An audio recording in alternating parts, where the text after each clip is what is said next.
Welcome everyone to the Lady Bosses panel, where we've gathered some female leaders from the New Zealand screen sector to have a very frank discussion on the leadership styles and challenges of these high-powered female executives.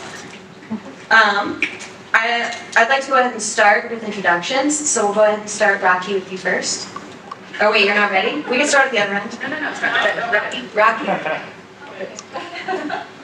Kia ora, everyone, and welcome. I'm Rocky Sayed. I am a visual effects designer, storyteller, VR developer, also senior lecturer at Victoria University of Wellington. And I'm just here to have a really interesting discussion with all these women that I know in like different contexts, but mainly in the context of work and camaraderie. And I just so appreciate that they're in the room always, and I don't usually get to talk to them in this context. But I'm just looking forward to this frank discussion. Yes. Sorry, before you carry on, I'm getting hits, so can I ask you back and you come back one time? Yeah. Thanks so much. Thank you. Real quick shuffle. That's better, thank you. Kia ora everyone, thanks for coming today. I'm Caitlin Tott, the co-founder of Wrestler and new company Soul Active, which is a sci-fi fantasy young adult genre world. I make virtual reality, augmented reality, documentaries, like multimedia storytelling, and really passionate about impactful storytelling, especially in fiction, trying to make the future a better place, and less like post-apocalyptic vibes and more like cool possibility vibes. Hi, I'm Audrey Tops-Harjo. It's my second go around here in New Zealand. I was here about 11 years ago working at Weta Effects now. I've been in the business for about 30 years. I've worked at Sony Pictures, ImageWorks, Rhythm & Hues, Cinesite, EA, just a whole bunch of other things. I was formerly the COO of A44 Games, and now I'm heading back to the States at the end of the month to make feature films again, producing. Hello everyone, I'm Chantal Cole from Dinosaur Polo Club. We make video games at Te Whanganui Aotearoa, Wellington, and we are based just down the road. We're best known for our games Mini Metro and Mini Motorways. And this is... Kia ora everyone, my name is Nate Fitzgerald. I am the COO at Dinosaur Polo Club, so work very closely with Chantal. Kia ora everyone, I'm Sam Raulu and I have a few different hats on. I co-founded a creative tech studio Method about 19 years ago, don't do the math, and through that we've kind of incubated a couple of studios. So Mighty Eyes, which recently launched Wanderer, a VR time travel adventure game earlier this year, and Mad Carnival, a casual games studio where we develop games for everyone. And so we're based in Tamaki Makaurau and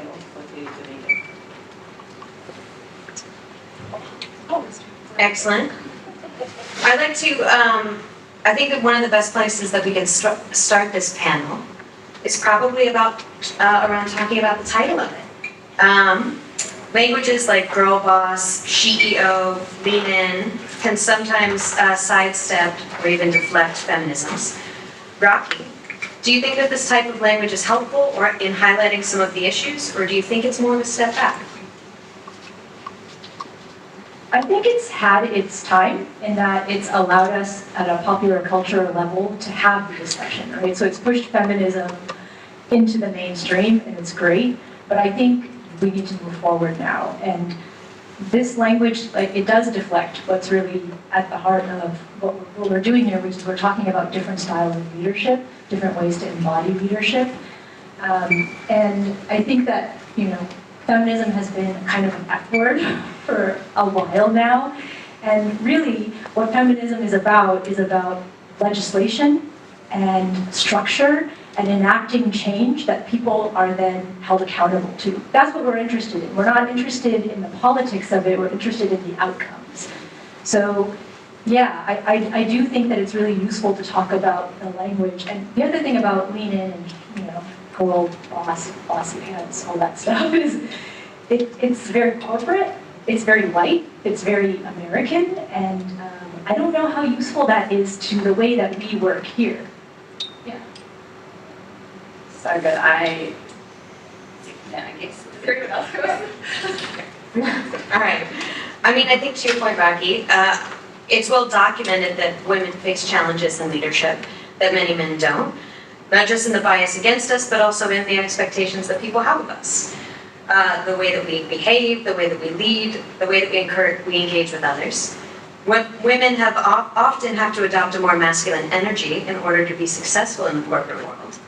Audrea, what has been your experience with this? Do you find this to be the case, or do you feel like you've had to modify your behavior or leadership style as you progress through your career? So I have not modified my behavior, which is probably the problem. Because, you know, it's interesting you say the masculine and feminine energy, what that means. You know, feminine is more nurturing and masculine is more, get up and go. And for me, since I spent a lot of my working with white males, you tend to adapt to whatever, you're surrounded by, because you didn't want, you can't always go crying in the bathrooms, like nobody gives you respect for that. And so I find it interesting that when I reflect the same energy back at them, it's not accepted the same way.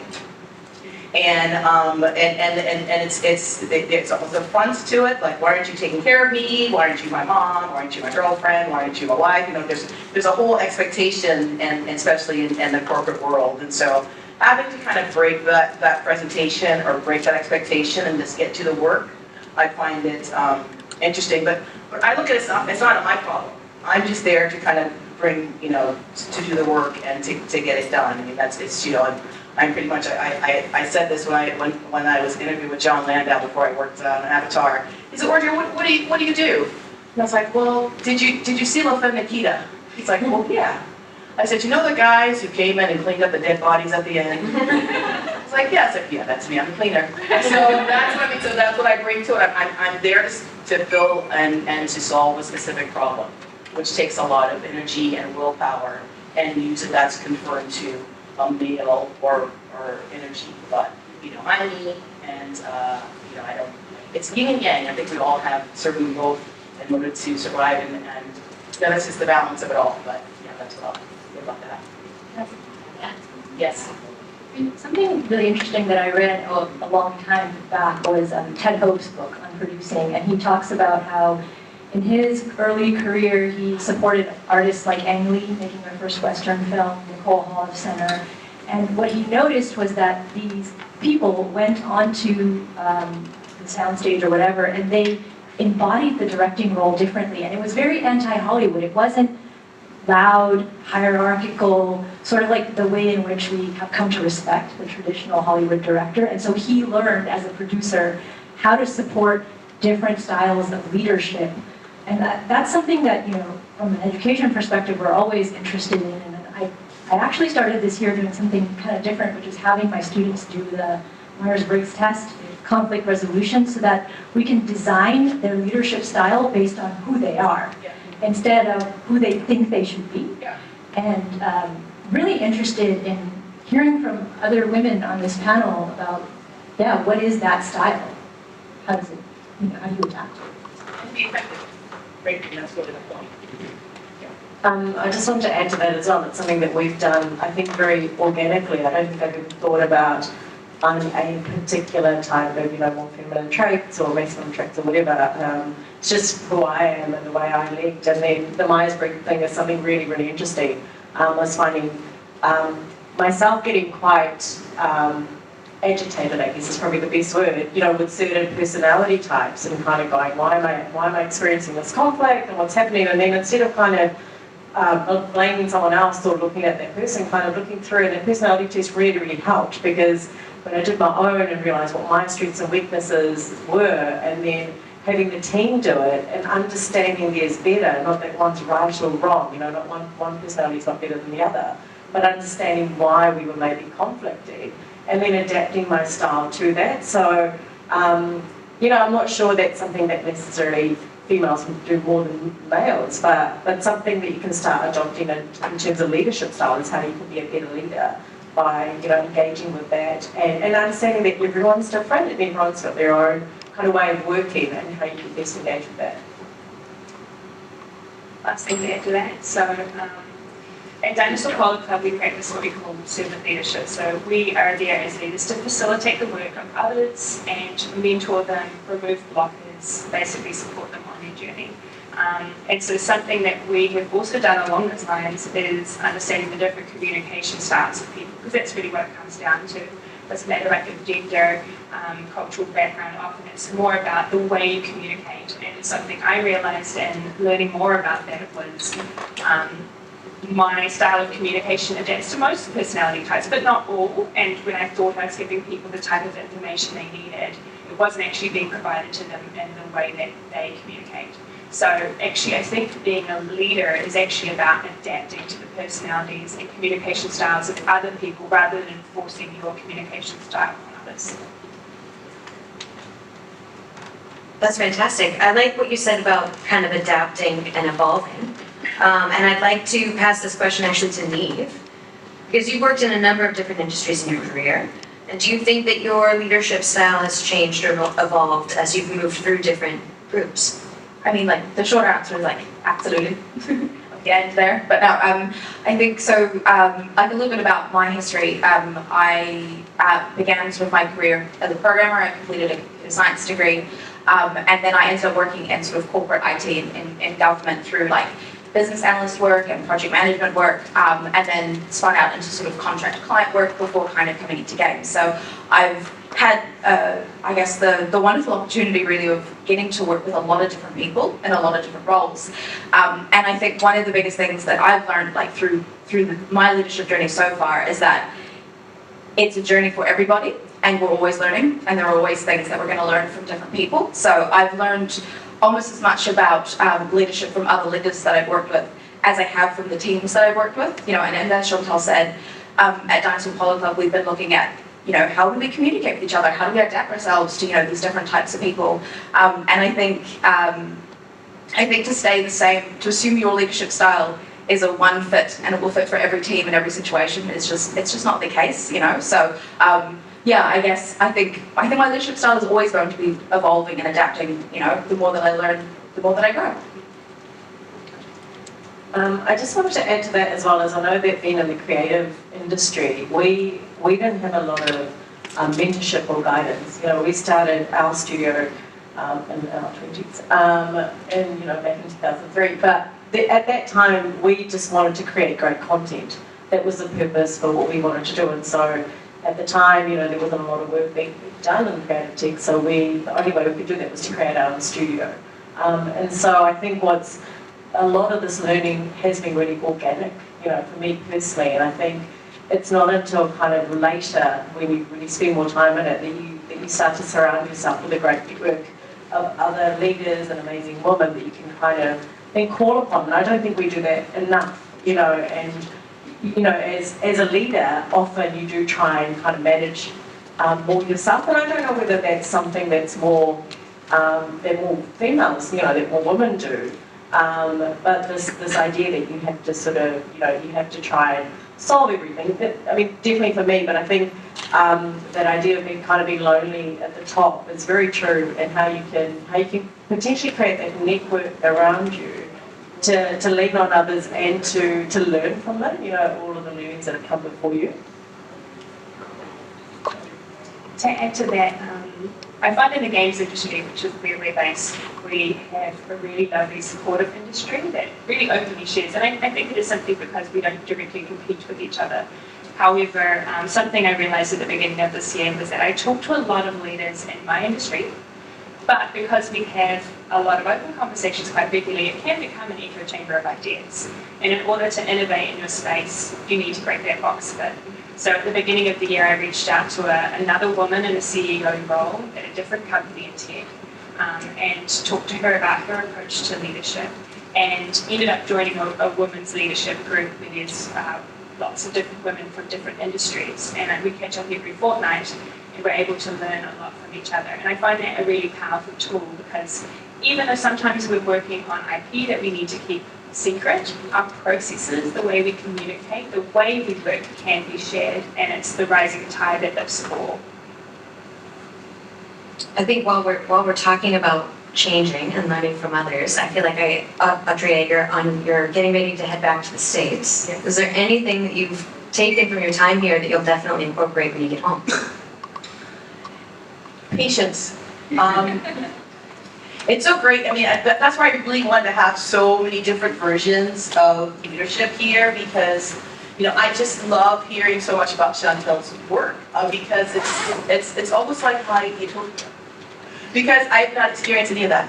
It's only, I wish in my dreams. It's really interesting, because we talk about those, especially, the expats, Rocky and Chelsea, we talk about, being American, working in Aotearoa and what that means. And we're speaking English, but it's just so different, just from the Wild West and the individual aspect of Americas versus a collective here, and what that means in leadership and how you motivate that and how you work with those two factions. So for me, coming into a studio, so my job here was to come in and build structure for a young fledgling studio and to set parameters for that. And I did that, which is why my time is over. It's lovely and they're going to be amazing. But there's still a slight culture clash in it that the expectation that we're all making decisions together doesn't really gel with my process of actually setting a tone or a structure to move forward. And at some point over time, there's going to be a clash. It never fails. It happened at WETA and it happened at 844. And what that means is that, and it's interesting because I've come from theater to come from film, there's definitely a hierarchy. You can't go to Ridley Scott's set and say, oh, by the way, let me talk to you about, excuse you, you're fired, next. I mean, that's just how it is. And so when you come from that environment and you come to set a path, it gets really hard when you have to work in a collective space. Because collective spaces usually take a while. And usually for me, I don't have a lot of time because time is money and problems need to be solved very quickly. So what that means is, coming in to help, you have to have certain level of expertise, experience, and when you go into a kind of almost like a socialist situation, you are different. And your skill set is different because that's what they called you in for. But then when you get there, they ask you to be the same. And that is diametrically opposed to how I operate. And then again, you have a conflict. So this is really interesting to see, again, like I said, what it was one, and then now I'm back. It's a pattern. I don't take it personally, and I love that Myers-Briggs. I'm a super J, by the way. And those are the things. But I think it's really important to, when they get to the point when they're ready to launch into that independence, you take yourself away, knowing that you've set the structure in place for them to mold it how they want to do it, so they can succeed their own way. Because again, it has to be the people, it has to be the founder, and how they want to work. Because again, I'm only the hired gun, right? And I like being the hired gun, which is why I like movies, because it's the beginning, middle, and end. And you rest, have a wrap party, and then start over. And so for me, and I'm just so grateful because I was telling Chelsea, I get this executive speak now, and you're direct. And sometimes it's a little hard in this environment as well because they think it's not well received. And sometimes you hear that directness, honesty, as you can tell. But for me, it's paramount to my job. Like, I have to tell you the truth because we can't solve it unless you get to the truth. But it's, again, culturally, like I said, I can't hear you. I can't deal with too much because it's hard doing that work. So, but no, I love it. I'm always grateful to come back to Aotearoa. I always level up. My game language, level up 10 points, and I'm really excited to take back all of these amazing experiences and get to know these amazing women. So, yeah, that's my time was amazing. So just to take it back to feminism, there is something that like a lot of the Black feminist theorists have talked about, whether it's like the Kaumagi Collective or Loretta Ross or Bell Hooks, which is from a leadership perspective, you have to identify the most marginalized folks and then kind of create equity to them, and then that just lifts the tide for everyone, right? So like even at this conference, this is a game conference, tech conference, like most of the folks that are talking are creative or producing, but there are a lot of other people that are part of the game making process, right? There are the people that come in and clean the studios. There's all that labor that's being done, and I think from a leadership perspective, we actually have to speak to that position as well in terms of how we make decisions and how we lift the tide and enact equity across the entire organization, because the creatives are front and center, but they don't make the operation go entirely.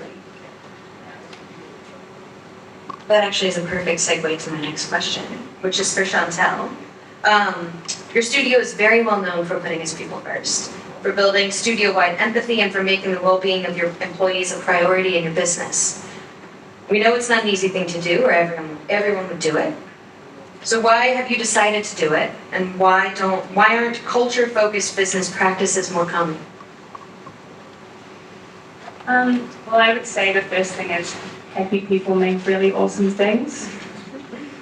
And another thing to add to that is I feel that my generation and generations before me, we were taught that we really needed to really work ourselves to succeed. And I feel that the generation coming through has a really different expectation. They come into our workplaces and they say, work is not my priority. My life is my priority. My family is my priority, my friends, my hobbies, and work is secondary. And I am doing you a favour by being here. And initially I found that a little confronting as I changed from the culture I had been brought to believe was the way to success, to understanding that actually they're teaching me a really valuable lesson and I need to stop and listen. If we're going to spend 70% of our lives in work, we definitely want to enjoy that time. And so we really do believe that happy people make awesome things, and people that have work-life balance will stay in your companies. You won't have churn, you'll have amazing products that you get to make together, and you will enjoy coming to work. So one of the things I always say is I think putting your people first is putting your business first.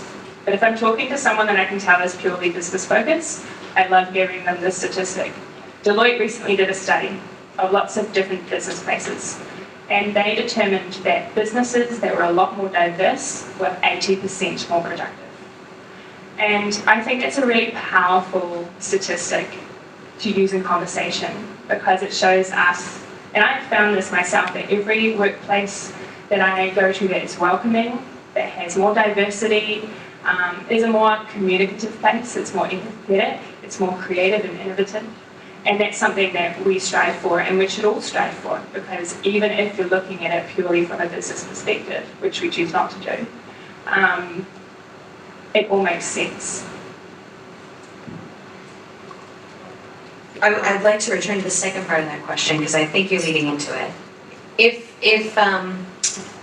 If businesses are more or efficient or productive, if they're more diverse, why aren't more studios diverse? I just wanted to start quickly just by adding something to Chantal's point earlier, but it could lead into that as well. But for us, it's one of the things we look at as well, and very much important for us to ensure a work-life and mental balance for our team. You know, it's our team first, and it was even more apparent through the pandemic. And actually, personally, my priorities became looking after our people. It was family first, and work was part of that, very much so. So for us, it was going into high gear, going, what can we do to protect all our loved ones?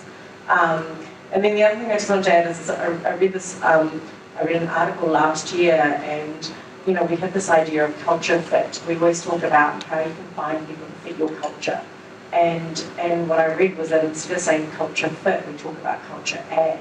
So I think this idea of having someone come into our office, or join our team and they fit into the culture, it's actually about what they're adding to our culture, how they can actually form a part of our team, but add to that. So in response to your question, Chelsea, I'm not 100% sure. I think part of it, definitely in our industries, we do find that certain roles, and I think this is very much based on how the years have gone past, is that certain roles have only been available to certain people because training was available to certain people, because the thinking was that only certain people could do those roles, and so they were the ones who trained up to them. So what happens is when you get, CVs for a developer role, 95% of that will be male. And so it can be really difficult if you're in a role to make those decisions, because at the end of the day, we do have a business to run. We are creating content and games.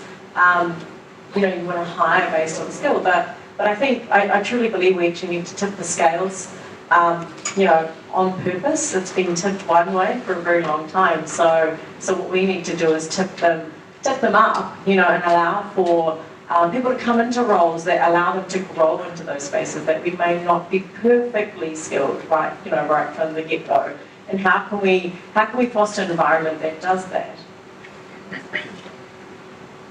And to add to that, we have found that, like Sam said, a lot of seniors in our industry are less diverse because people training in those areas, women and people of different cultural backgrounds, didn't necessarily feel welcome in those spaces until maybe the last 10 years. So what we have now is a lot of juniors. 10 years. Wow. That's quite. And so what we have now is a lot of juniors coming to the space that are a lot more diverse. So what we've started to do at our studio is we understand that we need seniors to mentor them. And we have to bring those mentors into the company in order to upskill those juniors who will become the game developers of the future. It is a longer journey, but one that we're very much committed to. And it can also start right from your hiring practices. So something that we mentioned yesterday when we were chatting in another panel was even the way your job ads are written can add to who applies for them. So when a job ad goes up, women will only apply for it if they feel that they meet 80% of the criteria. Men will apply for it if they feel they meet 30%. So we write our job ads differently. Rather than saying you must have all of these things, we say you could have. And we make sure to put a call out there to wanting to be a safe space for people, wanting those voices in the room. And so making people feel welcome and comfortable starts from the very first thing that you communicate with them, and it follows the whole way through that journey. So even those simple things, the way you write a job ad can impact who applies for that role. I think you made a good point. So because you're running a company, you set your own values. It starts with a value system. At a regular game studio, or ones that I've worked at, if that value system is not there, then it gets to the status quo. And so it's hard for people, even when they get there, to be welcomed, because it is the bottom line. It is money, especially in game studios. People's run rate over a long period of time it's not cheap. And if they're going to say, oh, well, I'm going to support this person, this marginalized person, and the majority of the team is not for that, or is not going to be giving me credit for that, they're not going to do it. And so I think that's pretty much the answer to the question is like, why? They don't want to. It's not that it's a nice theory to, but it takes a lot of work to be welcoming in those spaces. And again, going back to culture, I need to keep culture clash, but this is relevant. When you're in a society or situation where being the same is lauded, and you have a diverse person in there, I've noticed that you try to make them the same, but the point of them is that they are diverse. And if they want to keep that diversity, they end up getting pushed out because they're not the same. And so I think that dichotomy within a culture that's so communal, we'll have to kind of reassess what really that means. Because it's a quiet pressure put on socially, economically, to kind of be homogenized and the same. It's also adds a whole other level when you're talking about bullying and all that. That's another, I'll let Rocky handle that question. But when you're trying to, what does that mean and how lonely and isolating it is? For me, I was by myself during the pandemic. I didn't expect the pandemic to hit. I was not a citizen, I was not a resident, so I left between my job and my family. So I had to pick my job. And so, which is probably another reason I'm back here. But before I do, I'm still, it's just interesting to have this experience, and I think it's all right. I really love hearing how inclusive you need your team to be, but also I'm a realist. and I know it's going to take some time. And even in those safe spaces, how safe are they? Just fine. I also think we're talking about two different kinds of organizations. Like startups startups can build utopia, and I wish that I came of age at a time when I could have worked at a startup. I've worked at places like Disney and Weta, and now I work for an organization that's over 100 years old. So it's really hard for like culture change to happen from the bottom. It must happen from the top. Yes. And how do you get change to happen from the top in a really large 100-year-old organization? Legislation, right? Like, so these things have to happen together so that large organizations that are trying to steer the ship, and it's like taking decades like of change that has been building or not building, they need to be, the force needs to be acted upon them from outside, and it can't always come from inside. That affects their money. I guess just to add like a last thing, maybe more of an aspiration or a hope, I suppose. As Chantal was saying, what we found with a lot of the juniors coming into the industry is that they have a different lens on how work is a part of their life. And I guess one of the things that I hope for some of the people that come through our studio and our industry where we're moving, I hope they move through their career with the expectations of this is how it should be. And they take those expectations to companies, and they as you said, Rocky, it does have to come from the top, but maybe it can meet in the middle, because I've worked with many seniors that have come from different industries and different studios locally and internationally, and they're often so surprised that a company is putting them first and kind of prioritizing their mental and their health and their professional development. And gosh, that's so sad, but I hope that they become used to it and they expect it, right? Because then we start pushing from all sides, and that's how we can make some real change. I just also want to add, we're talking about job ads and kind of, framing them a certain way. And I think part of that is also potentially whenever we have roles available and we post them out, I think often also the person posting them out is an example of themselves, of the diversity. So, I've been asked before about how come your team is so diverse, and I wonder part of that is because we're walking the walk, and that they see me as a leader as part of that team and go, oh, okay, that would be okay, and then you overtly ask for it. And I've even had people saying to me previously, do we need to say that? Isn't it obvious enough? And it's like, well, not if we don't say it. People won't know that you're open to that.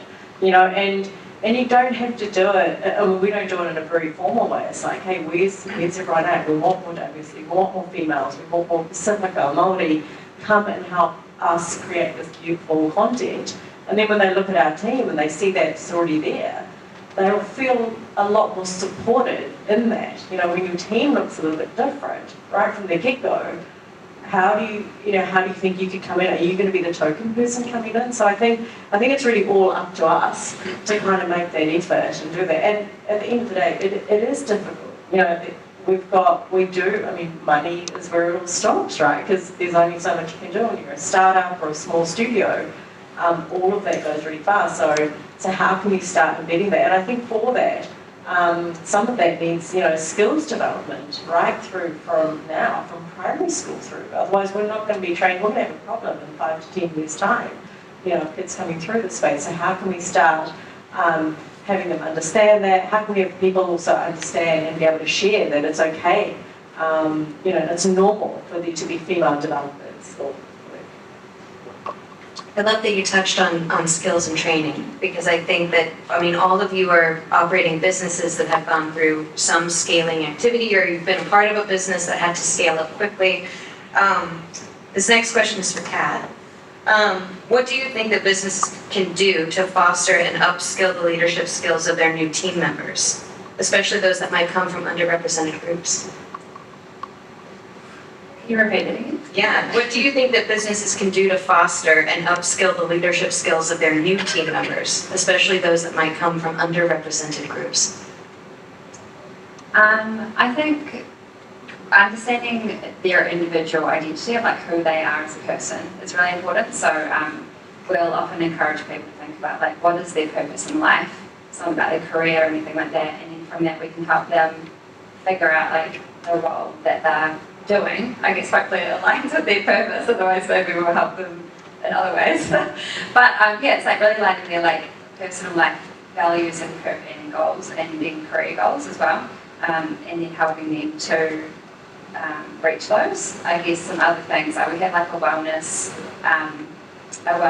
like package at work. So it's like they can spend it on massages or yoga or the gym or therapist or anything like that, or a coach. So like giving them the tools to help find their purpose in a way that works for them. It's not like dictated by us. Also giving really constructive feedback. I'm really bad at giving constructive feedback because I just said we've got to be everyone. Just so bad, but it's a bad trait actually. But our general manager's really good at it, and people strive on that. You know, so if someone is doing really well, but then actually if we just give them a tweak and some hard conversation, they just like fly. And I've just noticed that with heaps of our staff, and they just are like getting better and better at their jobs, they're more confident, they're happier in their personal lives. So like constructive feedback is really good, and actually as a leader I don't get that a lot, so it's an interesting reflection to see leaders don't get that because no one wants to give it to you versus staff, you have to give it. And then also peer mentoring, I think is another important thing for everybody to do, because if you've got mentors, they've already been there, it's kind of they're in a different space to you and they may have forgotten some of those like nitty-gritty details. So peer mentoring, I encourage everyone to do, because it doesn't matter the age or whatever, it's more about the moment in life that you are in at that time with other people. Kind of like in this lineup, we're all like similar, you know, in that we're in a different, similar phase of life, phase of like career, and you can support that, and it's a really good way of upskilling with everything. I just wanted to add to that a few things that we do as well. One is something we call the trickle-down effect, in terms of having senior leaders talk to their, so from my point of view, management talking to senior leaders, and then senior leaders leading their team. So very often, if you used to kind of make a mistake and asking people what do they want to learn, how could they learn, and can you find your own courses and stuff and bring them to me, and we can kind of help you with that. But I think a lot of times people don't necessarily know what they're looking for, so a lot of that starts to filter down, and that one-on-ones that I have with my management team, and going through how they're doing in their role, and really just being that support network, and then going, how are you mentoring the next your team. So a lot of that becomes monthly by monthly catch-ups, where we go through sort of their own goals, so yearly goals, and then how they're breaking them down into quarterly and then monthly, and what they're doing, but also what they shouldn't be doing. So we've got a to-do list and a not to-do list, and I've had to do my own because there's way too much on my to-do list. But it's like, well, what shouldn't I be doing, and what do I not want to do? This is my role. Putting my hand up for everything isn't going to solve everything, and won't allow our team to grow. So for our team, it's all about, if you putting those two lists together, and actually the not to-do list becomes really, really important. What's in your role and what shouldn't be, and how you can grow from that. And then for you to become a leader, how much more you can kind of bring that down to your team. I forgot the other. Just to add one more thing. So what we do at work is we are trying to create two pathways for people to develop their careers. And one is a role of a technical senior, and one is a role of a leader. And what we're striving for is creating a way to do that where both are equally valued and equally paid. And then what you just start to do is you create a culture of people who strive for leadership because they actually want to do it, and they're a people person, and they're good at it. And then we train them in leadership before we put them in a leadership role. Often what we see in a lot of businesses and all industries is there are a lot of people that are put into leadership positions because they've been there the longest. Or they think that it's the next logical step in their career, or it's going to pay them more. But it doesn't necessarily mean that they are going to be the most effective leader.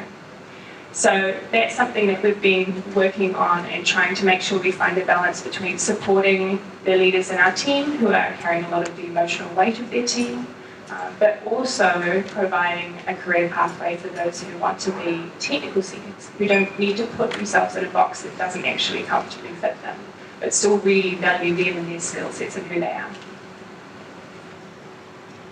Excellent. I'd like to leave a few minutes at the end in case anybody has any questions. But to close it all off, we'll go ahead and start with Sam. Sam, what is the single greatest piece of advice you've ever received in your career? That to-do list or not to-do list. Oh, nice. I have a spreadsheet. I think I might change mine to yours. No, I think the biggest sort of learning or piece of advice I've had is to not be afraid to reach out to people. I have emailed so many people that, you know, in the past I might have been, I know, concerned to reach out to say, you know, like, oh, you're so far in your journey ahead of me professionally, you know, would you want to talk to me? And I've realized actually that, like, almost everybody is very keen, you know, to kind of share their learnings and to meet and to network and talk and stuff. So I would say if one piece of advice is if there's someone you want to talk to, reach out, you know, there's so much to learn from each other. I would say that definitely along these lines, it's something that we try to do quite frequently. We reach out to lots of businesses in different places. We just ask them lots of questions. And one of my favourite questions is, what did you learn the hard way? So we can try and learn from their experiences. For me, mine's always will be know thyself. You know, live your authentic self. I think there's a wonderful space that comes when you're over 50, when you kind of don't care. And it's a very powerful place to be because you're not needing to, you know, project your representative out at the world. You're able to sit, you know, securely in your truth and who you are, and not be swayed by any other outside forces that may not be for you. So for me, it's always just trying to striving for that honesty with yourself, and the happiness will follow. That's my creative. Awesome. Mine is go slow when moving fast, and for me, I try and live my day like very presently. So I'm not very good at meditation, but I try and be every moment very present. And so we all have a lot of stuff going on, more than we ever should. And so I feel like our lives are so fast all the time that just like, but in the moment you can be slow and present, and it really helps me when life is chaotic. Yeah.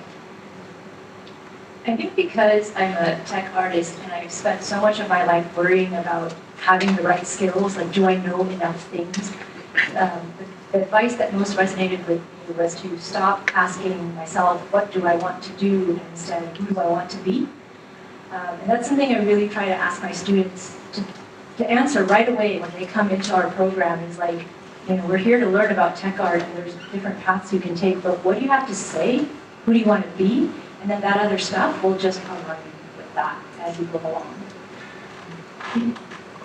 Fantastic. Thank you all very much.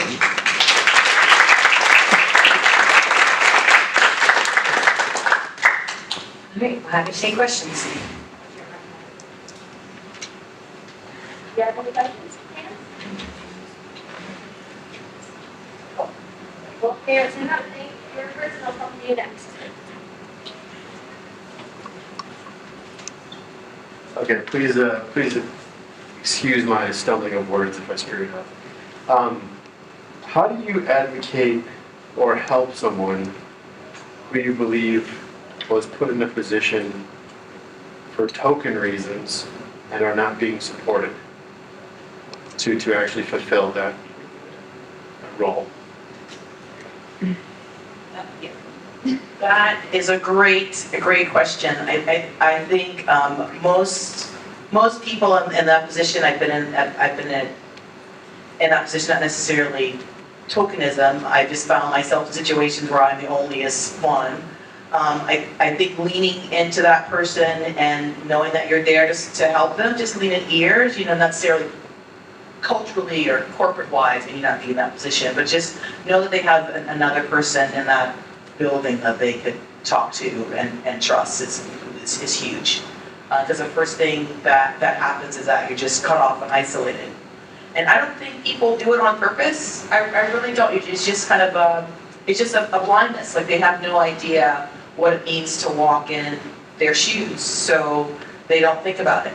You know, I think one person's talking about this at a group, and one male said, you know, he didn't even know the river was just flowing forth with him, because he doesn't understand it flowing the other way. And so it's like, well, if you have problems, why? What is your problem? I don't see them, so they don't exist. So it's another form of gaslighting, because they're now minimalizing that person's experience, whether or not they've experienced themselves. Like it doesn't, like it's like your voice doesn't matter, which I find it's that's when I really start screaming at the rafters. But no, it's good. I mean, just acknowledging that, and to take them out for coffee or lunch, and just letting them over there, kind of circling on it will be monumental. Trust me. Thank you. Such a great conversation. I've got heaps of questions and comments, but I'll just leave it at one. Raki, for you talked about legislation a little bit. What's the legislation that you'd like to see go through? Oh gosh.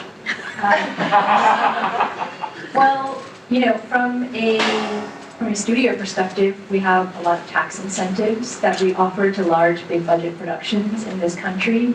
And I think coupling those with specific diversity requirements below and above the line, right? Like the above the line thing is cool, it's great, it allows people to have a face that is recognizable, that can, and express diversity and equity. But we know that most films, most of the work, there's like thousands of people that are working below the line, and that is where meaningful change happens. So that's what I want to see happen is, the inclusion rider was a cool idea, but it wasn't legalized. So, I think like tax incentives are a very powerful mechanism to couple other requirements. Also, I'm on some boards and things like that, and I think quotas, even though people hate quotas, I think they're great, because it's not that you can't get diverse people that are awesome, it's just that they're harder to find. So I think if we could get even like government and stuff to start putting in quotas within some of their panels, or I don't know, people make decisions, like just having diversity in that would be really good. I just wanted to, we touched on interns earlier and skilled, and I think that's something definitely we find really difficult, being a smaller team, and again, wanting to create the content that we're doing. For us, what would be really great is if there was incentivized learning or some sort of support around that, so that we could allow for a senior person to take some time out of their day to train an intern. We must get 2 or 3 intern requests every day, and people start going, "I'll come and do it for free. I won't, I'll be there, and you won't notice me." And that's not the point, right?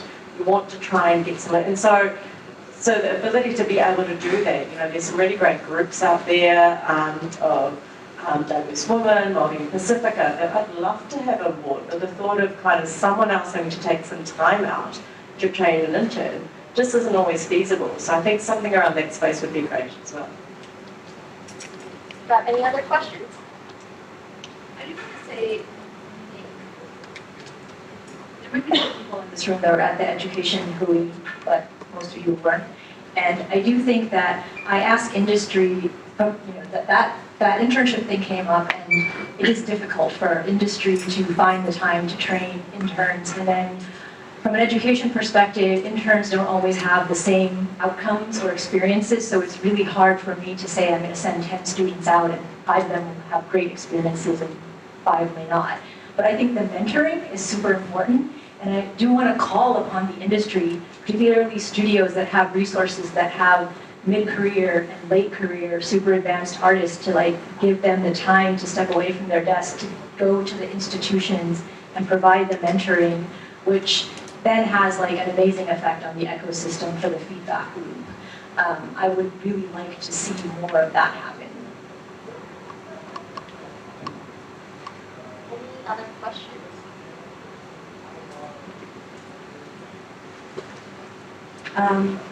All of you are in you're in very senior positions within the companies that you started or the companies that you now work for. If there was something, if you had to pick a thing that you didn't have, perhaps kind of moving from that junior to senior role throughout your careers, what would that thing be? What, if you were to kind of look back at being junior, what would you say would be that thing that you kind of wish you had to help you on your career journey?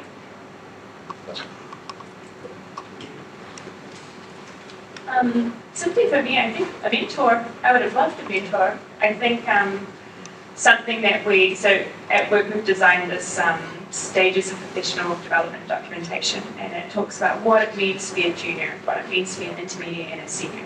And what we've done is make sure to design a framework that works across all roles in the company, and it includes a lot of those soft skills, or what we like to call core skills.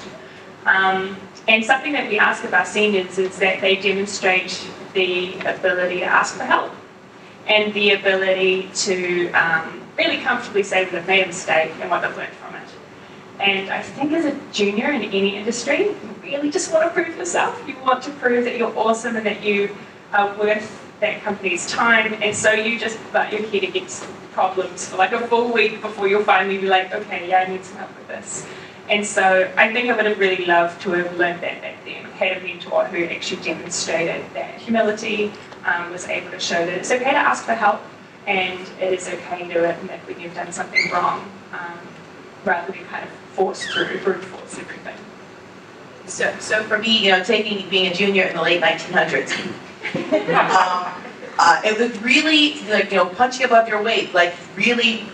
I didn't necessarily lie on a resume, but it was, you go for the rafters and maybe you fail, but within that you'll get to the next level.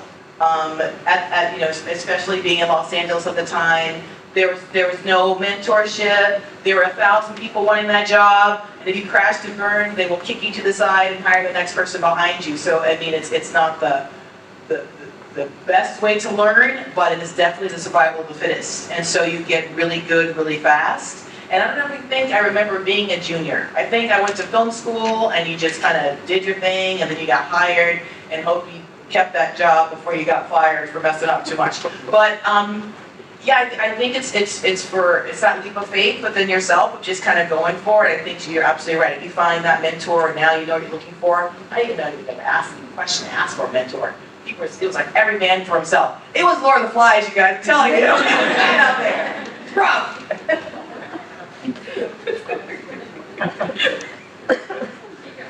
I was just going to say, I think wonderful people like the people on this panel. I mean, when I started in 2003, creative tech was barely a thing, let alone women leading in it. And again, one, I didn't know to ask for help. I didn't see anyone who looked, anything remotely like me in this space. So it's something that I'm really, really keen to do myself, is foster that mentoring, to trickle down. And I know how little time you all have, but whenever someone asks me to, do a talk to a school or a female group, and it's like, I can't say no to that because, it's about seeing yourself. And if I can make a difference to one person who goes, oh, you're in that role, maybe I can be in that role too. How wonderful would that be? I'm not sure. I think for me personally, it was more just like blinkers on, going, I want to do this, I'll do this. But imagine if more people could see themselves in that space,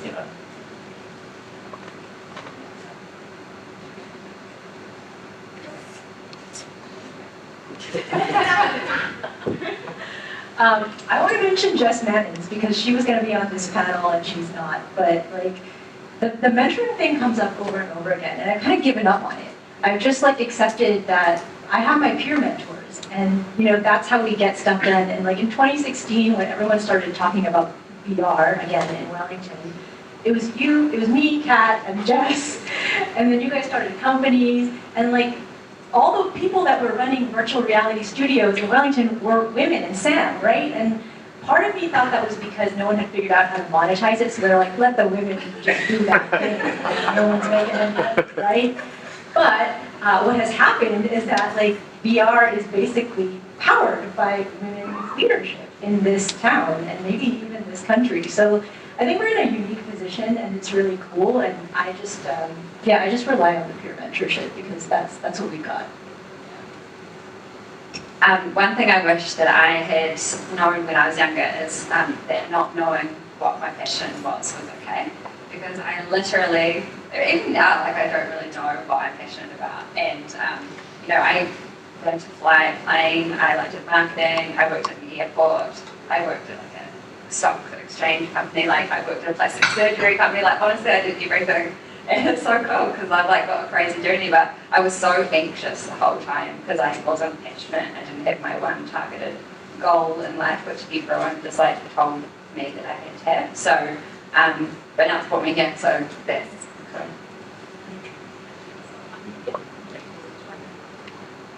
Kate, you actually said something earlier about like constructive feedback being a skill. And actually that's one thing that I think I wish I'd learned earlier in my career as a junior was how to give constructive feedback.